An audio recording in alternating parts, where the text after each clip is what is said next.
Narito na ang PTV Balita ngayon. Patuloy ang paalala ng Philippine Coast Guard sa mga babiyahe at mangingisda na iwasan muna ang paglalayag dahil sa bagyong Christine.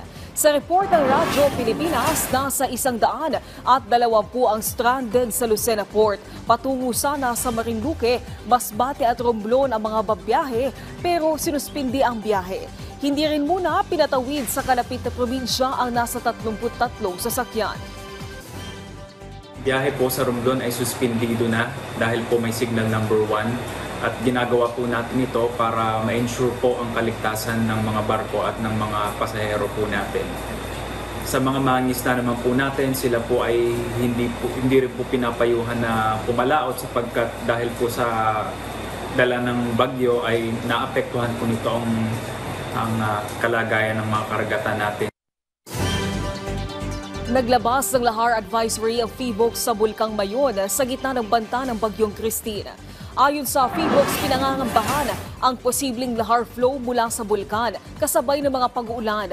Posibleng maapektuhan nito ang mga lugar gaya ng BEC, Binaan, Anoling, Kirangay, Manilila, Masarawaga, Mulad Bukad, Nasisi, Mabinit, Matanaga, Bonga, Buyuan, Basud at Bulawan Channel sa Albay.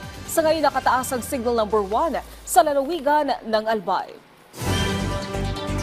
Napanatili ng bagyong Christine ang lakas nito habang kumikilos pasilangan ng Bicol Region. Huling namataan ang sentro ng bagyo sa layong 335 kilometers east ng Virac, Catanduanes.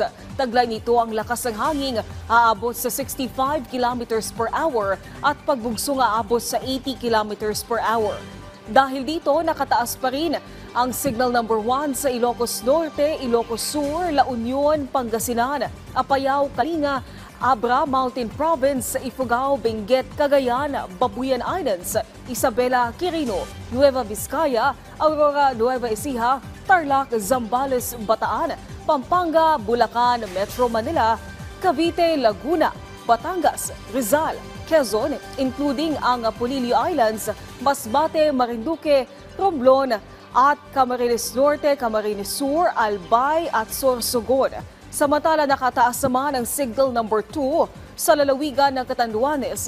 Patuloy na pinag-iingat ang mga nasa apektadong probinsya.